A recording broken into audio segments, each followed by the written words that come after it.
Good afternoon student. आज का आपका जो टॉपिक मॉडर्न हिस्ट्री, आधुनिक भारत का इतिहास। आपको हमने इतिहास पढ़ाने से पहले स्टार्ट करते समय बताया था कि इतिहास 3 पार्ट में बांटा गया है। भारत का इतिहास, क्योंकि हम किसका पढ़ रहे हैं, भारत का इतिहास। तो भारत को पहला जो पार्ट है उसका वो है आपका प्राचीन भारत का इतिहास। दूसरा पार्ट है आपका मध्यकालीन भारत का इतिहास।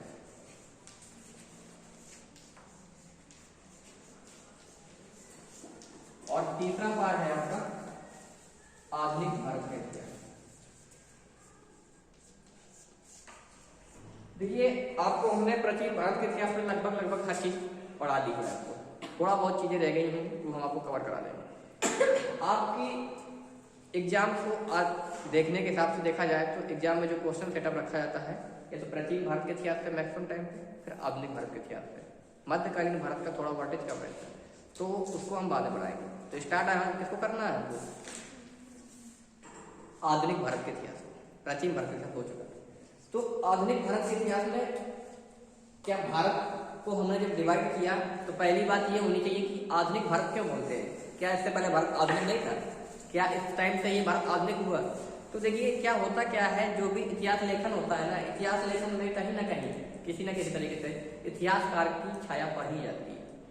मान लीजिए सपोज दैट आपको अगर किसी चीज को लिखने का मौका मिले तो आपकी जो मनोभाव होगा उस चीज को लेके, मनोस्थिति होगी, वो आपको दिखी जाती है। आप अगर कोई क्वेश्चन लिख रहे हो किसी सामाजिक प्रक्रिया में, आपके गांव को लेके बात की जाए, तो जो आपका मनोभाव होगा, सपोज दैट आपके यहाँ प्लेग्राउंड को लेके आपका एक भाषण चल रहा है और प्लेग्राउंड में आप चाहते हैं कि यहाँ ना बने, तो यदि आपसे कुछ चीज लिखाया जाए तो आप कहीं ना कहीं ये बात का जिक्र कर ही देंगे कि यहाँ पर प्लेग्राउंड नहीं बनना चाहिए। होता है कि नहीं होता है ऐसा? लेकिन अब ये बताइए कि उस जगह बनना चाहिए नहीं बनना चाहिए, ये तो आपकी समस्या पर डिपेंड करता है कि कितनी समस्याएं हो रही हैं कि नहीं हो रही। उसी तरीके से जो अंग्रेज भारत आए, उन्होंने देखा कि यहाँ की जो वेशभूषा है उनसे हटके, और स्टार्टिंग में जो अंग्रेज भारत आए थे तो उनका एकमात्र मकसद क्या था, व्यापार था, ना कि यहाँ पर राज करना था। लेकिन यहाँ की थोड़ी राजनीति में जो उथल पुथल हुई और यहाँ पर थोड़ी सी राजनीति में उनकी देखा कि यहाँ पर जो राजनीति का वर्चस्व है वो धीरे धीरे घटता जा रहा है। यहाँ के जो राजनेता हैं, कुल मिला के आप जो शासक और बादशाह थे वो करप्ट हो चुके थे, और किस तरीके से वो कहीं ना कहीं उस चीज को खो दिया था। वो अपनी सेना को रखने में और वो अपने वर्चस्व को बनाए रखने में कहीं ना उन्होंने कमी रखी। इन सब चीजों को देखते हुए उन्होंने क्या किया, यहाँ पर राज करना स्टार्ट कर दिया। तो अब एक चीज याद रखिएगा कि किसी भी जगह पर राज करना बलपूर्वक उतना ही कठिन होता है जितना एक नदी का पानी रोकना। नदी के पानी को आप अगर आसानी से रोकना चाहते हैं, परमानेंट पूरी तरह से रोकना चाहते हैं, यहाँ एक बूंद पानी कहीं नहीं जाए, तो आप नहीं रोक सकते। डैम देखे सबने, बांध बनाते समय भी और बनाने के बावजूद भी पानी निकाला जाता है, निकाल लेता है। इतने भयंकर डैम बनाने के बावजूद हमने पूरा पानी क्यों नहीं रोका? क्योंकि जिस दिन रोक देंगे उस दिन वो डैम टूट जाएगा। तो अंग्रेजों को भी ये चीज कहीं ना कहीं राजनीति आने के बाद उन्होंने देखा ये चीज कि यहाँ पर हमने राज तो कर लिया, लेकिन बहुत दिन तक इनको सेना के बलबूते या फिर किसी शक्ति के सहारे रोक पाना भारतीयों के लिए बस की बात नहीं है। भारतीयों को मिला के गंगा की तरह है, गंगा के प्रवाह की तरह थे, थोड़ी देर तो रोका जा सकता था, उसके बाद अगर ज्यादा देर तक शक्ति के बलबूते रोकते तो वो शक्ति टूट सकती थी। तो अंग्रेजों ने इसके लिए रास्ता निकाला। उन्होंने कहा चलिए अब ऐसा काम करते हैं कि यहाँ के लोगों की मेंटलिटी में इस बात डाली जाए कि हम भारत का हित कर रहे हैं, और यदि यहाँ के लोगों को ये पता चल जाए कि भारत का हित अंग्रेज कर रहे हैं तो अंग्रेज का विरोध करेंगे नहीं, और विरोध करेंगे नहीं तो उनको रोकना आसान हो जाएगा कि नहीं हो जाएगा, आप लोग बताइए। तो इसमें उन्होंने देखिए स्टार्टिंग में उन्होंने रेलवे की बात करते हैं। रेलवे उन्होंने बनाई थी। आपने सोचा कि सबने अंग्रेजों ने रेलवे बना के दी आपको, तो रेलवे उन्होंने किस लिए बनाई थी कि हमें घूमे, कि हम यहाँ से जाके कश्मीर से कन्याकुमारी घूम के आए, इसके लिए बनाई थी उन्होंने। अंग्रेजों ने यहाँ से इसलिए बनाई थी कि यहाँ से आर्थिक दोहन किया जाता है। आर्थिक दोहन का मतलब समझ रहे हैं बात? आर्थिक दोहन का मतलब ये है कि उस वस्तुएं जो आपको पैसे प्रदान करती हैं उनको अंग्रेज ले जाना चाहते थे ज्यादा ज्यादा, कहाँ पर, इंग्लैंड पे, तो उसको बोलते हैं आर्थिक दोहन। जैसे कोयला आप लोग सोचते हैं घर में कोयला काम का नहीं होता, लेकिन जो कोयला निकाला जाता है खोद के बहुत करोड़ों का होता है, तो कौन ले जाएगा? अंग्रेज। यहाँ का सोना चांदी कौन ले जाएगा? अंग्रेज। तो क्या आप 1 किलो हाथ में ले जा सकते हो, लेकिन अगर वहीं 2-4-10 कुंटल हो तो क्या में ले जाओगे? रेलवे में। तो एक्चुअली वो रेलवे क्यों बनी थी? अंग्रेजों ने अपने काम के लिए बनाई थी, लेकिन उनको दिखाया क्या कि हम भारतीयों की मदद कर रहे हैं, अंग्रेज रेलवे देके। इन सब चीजों को ध्यान देते हुए अंग्रेजों ने काफी कुछ चीजों में दिखाया कि वो भारत को आधुनिक बना रहे हैं, लेकिन ऐसा था नहीं एक्चुअली में। तो जब जो चीज लिखेगा, मान लो अंग्रेजों ने लिखा तो कौन पढ़ाई करेगा अपनी? अंग्रेज करेंगे नहीं करेंगे? तो अंग्रेजों ने उसी की पढ़ाई करते हुए बताया कि भारत को आधुनिक कौन बना रहा है? अंग्रेज। तो हम आधुनिक भारत के इतिहास वैसे ही मानते हैं कि अंग्रेजों के आने से मानते हैं, लेकिन कुछ बाद में इतिहासकार हुए हैं जिन्होंने इस चीज को काटा है और कई तरीके से उन्होंने बांटा है इस चीज को, लेकिन हम फिर भी हम स्टार्टिंग यहीं से करते हैं, क्योंकि देखिए ऐसा होता है जो चीज किताबों में लिख दी गई है। लॉर्ड मैकाले ने एक बात बोली थी, आपको हम आज फिर से बोलते हैं, क्लास में बोल चुके हैं, लॉर्ड मैकाले ने बोली थी कि यदि भारत पर राज करना है तो यहाँ पर एक ऐसी शिक्षा व्यवस्था लाइए कि यहाँ के लोग सिर्फ नौकर बनने की सोच रखें। आप लोगों में भी ये सोच होगी या मैक्सिमम लोगों में यही होती है कि नौकरी मिल जाए, सरकारी नौकरी, आराम से रहना है। तो ये सोच किसने डाली? लॉर्ड मैकाले ने, कि भारत के लोग मैक्सिमम क्या बनना चाहते हैं? नौकरी। IAS भी बनते तब भी आप किसी न किसी नौकरी कर रहे हैं, बिजनेस नहीं करना चाहते, व्यापार नहीं। तो लॉर्ड मैकाले ने ऐसी शिक्षा व्यवस्था बनाई है कि हम मैक्सिमम क्या बन सकते हैं? नौकर बन सकते हैं। उस शिक्षा व्यवस्था में चलते, तो उन चीजों को उल्लंघन हो रहा है धीरे धीरे। अब धीरे धीरे रेवोल्यूशन आ रही है पढ़ाई की दुनिया में, आप लोग भी अच्छा कर रहे हैं, वो अलग बात है। लेकिन लॉर्ड मैकाले ने उसी तरीके से इतिहास भी लिखा उसने, ताकि लगे कि भारत के पास कुछ नहीं था, भारत सब कुछ कब पाया? जब वो भारत का इतिहास आधुनिक हुआ है। तो इन चीजों को लेकर हम भारत का आधुनिकता, तो आधुनिक भारत के इतिहास में हमने आपको बताया कौन एंटर कर रहा होगा? अंग्रेज आ रहे होंगे, नहीं होंगे? तो अंग्रेज आए क्यों? ये भी तो कारण है, क्योंकि देखिए आप अगर कहीं से कहीं जा रहे हैं तो कोई ना कोई कारण होगा, नहीं होगा? हम वो कारण आपको समझना चाहते हैं कि अंग्रेज यहाँ भारत में आए थे। आपको आधुनिक भारत के लिए इतनी की बात याद रखनी है कि अंग्रेज भारत आते हैं तब से हम क्या मानते हैं?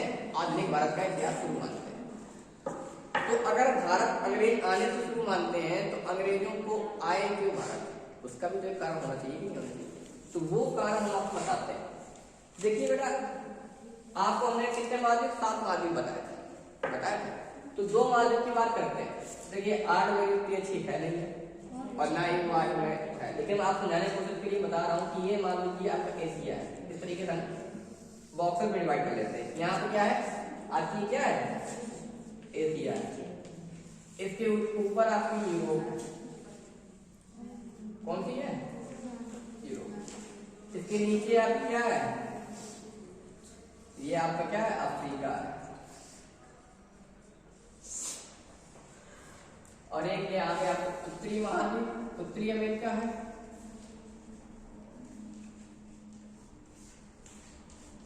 और नीचे कौन सा होगा?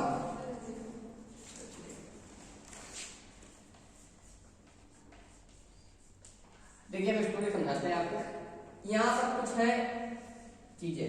देखिए क्या था कि यूरोप जब भी भारत आता था तो यहाँ तुर्क प्रभावित क्षेत्र था। कौन सा था?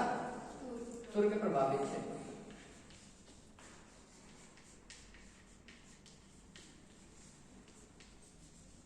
और इसी क्षेत्र में जो यूरोप में एक साम्राज्य चल रहा होता था, रोमन साम्राज्य। रोमन साम्राज्य का पूर्वी एरिया यहाँ पड़ता था, ईस्टर्न में, ठीक है? तो वो राज करता था। अब इसी टाइम पीरियड में होता क्या है कि इस्लामिक जो आपका बात होती है, इस्लामिक कंट्री बनने लगती है। इस्लामिक जब आपके मोहम्मद साहब होते हैं, उसके बाद वो खलीफा आते हैं। खलीफा ने यहाँ पर सेना बना ली होती है, और सेना बना के क्या करता है? एक एम्पायर खड़ा करता है। एम्पायर मतलब एक साम्राज्य खड़ा करता है। किसमें? धर्म। तो धर्म का साम्राज्य किसने खड़ा कर दिया? खलीफाओं ने खड़ा कर दिया। और खलीफाओं को साम्राज्य के चक्कर में हुआ क्या कि इन्होंने अपने में तुर्क को भी मिला लिया। खलीफाओं ने किसको मिला लिया? तुर्क को। और तुर्क और जब खलीफा मिल गए तो ये क्या बन गया? पूरा इस एरिया में इस्लामिक हो गया। और यहाँ एशिया था, तो यूरोप में क्या था? ईसाई थे। ईसाई यूरोप में थे और यहाँ क्या हो गए? इस्लामिक। अब यहाँ प्रॉब्लम हुई कि 2 धर्म आपस में भिड़ गए, तो कौन सा युद्ध होगा? धर्म युद्ध होगा। लेकिन अब धर्म युद्ध न रहकर क्या हो गया? राजनीतिक युद्ध बन गया। और यहाँ पर एक जगह पड़ती है बेटा, कुस्तुनतुनिया। क्या पड़ती है? कुस्तुनतुनिया पड़ती है। इस कुस्तुनतुनिया में क्या हुआ? कुस्तुनतुनिया में क्या हुआ कि अभी तक किसका राज चल रहा था? रोमन साम्राज्य का राज चल रहा था। रोमन साम्राज्य को हरा किसने दिया? इस्लामिक ने। तो इस पूरे क्षेत्र में किसका राज हो गया बेटा? इस्लामिक एम्पायर का राज हो गया। इस्लामिक कंट्री बन चुकी थी। अब प्रॉब्लम ये थी कि जो स्थल व्यापार हो रहा था, भारत से जो मसाले जा रहे थे, जो सारे व्यापार एशिया के साथ किसका था? यूरोप वालों में चल रहा था। वो किसके थ्रू हो गया था?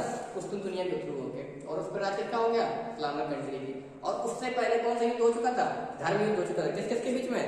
इस्लाम और ईसाई के बीच में। तो अब प्रॉब्लम ये हो जाती है बेटा कि जो ईसाई उस रूट से आता था तो एक तो वो व्यापार नहीं कर पाता था क्योंकि ज्यादा मात्रा में पैसा लिया जाता था उससे, कर लेते थे। दूसरा बात ये थी कि धर्म युद्ध के चक्कर में अब ये था कि कौन किसका धर्म विस्तार करेगा। और धर्म विस्तार कैसा होता है, मान लीजिए हम 10 लोग हैं, 10 लोगों में से 4 लोग मुस्लिम हैं और 4 लोग हिंदू 2 लोग ईसाई हैं। अब उन ईसाइयों ने सोचा धर्म विस्तार करना है, या तो वो क्या करें, मुस्लिम को ईसाई बनाते या हिंदू को ईसाई बनाते, यही करेंगे ना करेंगे। तो उन्होंने धर्म विस्तार का यही नियम अपनाया। क्या करते थे, जो ईसाई वहां से आता था उसको जबरन क्या कर देते थे, इस्लाम में कन्वर्ट करा देते थे। अब आप लोगों को भी बताइए कि मैक्सिमम टाइम में ऐसा कौन इंसान होगा कि जिसको पता है कि हमारी मौत भी फिक्स है, हमारा धर्म भी छीन लेंगे, तो उस रूट से जाएगा? कोई जाएगा? जब किसी ने जाना पसंद नहीं किया, उस रूट से चलना बंद हो गया, तो पूरी तरह से यूरोप और एशिया के बीच का व्यापार क्या होगा, ठप हो जाएगा, नहीं हो जाएगा? तो पूर्णतः यूरोप और एशिया का व्यापार हो गया ठप। अब इनको क्या चाहिए होता था, मसाले चाहिए, नहीं चाहिए? यूरोप वालों को चाहिए मसाले, और ये मसाले कौन पूर्ति कर रहा था बेटा, एशिया से। एशिया से क्या जाते थे, मसाले जाते थे। अब इनके पास नहीं था मार्ग आने का, तो अब इंसान देखिए क्या बोलते हैं, आवश्यकता ही खोज की जननी होती है, आवश्यकता ही खोज की जननी होती है। अब आवश्यकता किसकी थी, इनको, मसालों की, अब खोजना क्या था, नया मार्ग। तो खोजेंगे नहीं खोजेंगे? तो देखिए बेटा यहाँ पर 2 देश थे, यूरोप में 2 देश थे। एक देश का नाम आप यहाँ पर लिख लीजिए पुर्तगाल, और दूसरे देश का नाम याद रख लिया स्पेन। क्या याद रखेंगे, स्पेन। इन दोनों ने क्या किया कि इन्होंने कहा चलिए, देखिए हुआ क्या था कि असल में यहाँ पर आधुनिकीकरण शुरू हो चुका था यूरोप में। इन्होंने अपने आपस में धर्म युद्ध कर चुके थे। यूरोप वालों ने क्या किया था, आपसी बात को देखते हुए, पोप होता था क्या, पोप जानते हो? नहीं जानते? ईसाइयों का मुखिया होता है पोप। जिस तरीके से हमारे यहाँ धर्म होते हैं, शंकराचार्य होते हैं हिंदुओं में, और मुस्लिम में क्या होता है, खलीफा होता है, उस तरीके से ईसाइयों में क्या होता है, पोप होता है। तो पोप क्या करता था, उसकी राज चलता था। उसके खिलाफ इन्होंने काफी धर्म बोल सकते हैं हम लोग क्या किया था कि जो भी रूढ़ियां थी, जो भी आपके रूढ़ियां थी उनको दूर कर चुके थे। उन सभी चीजों को दूर करने के लिए इन्होंने क्या किया कि तो अब इन्होंने कई मान्यताएं खत्म हो चुकी थी। जैसे कि भारत में मान्यता था कि समुद्र की यात्रा नहीं की जाती है।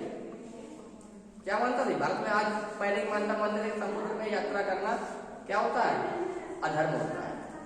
इन सभी मान्यताओं का भारत के लोग बाजाते नहीं थे, लेकिन इन्होंने जो रूढ़िवादियों से बाहर आ चुके थे तो क्या करते, ये आराम से बात घूम सकते थे। इन्होंने कहा चलिए पृथ्वी गोल है, ये बात इनको पता चल चुकी थी कि पृथ्वी गोल है, इनको ये बात पता थी कि पृथ्वी गोल है।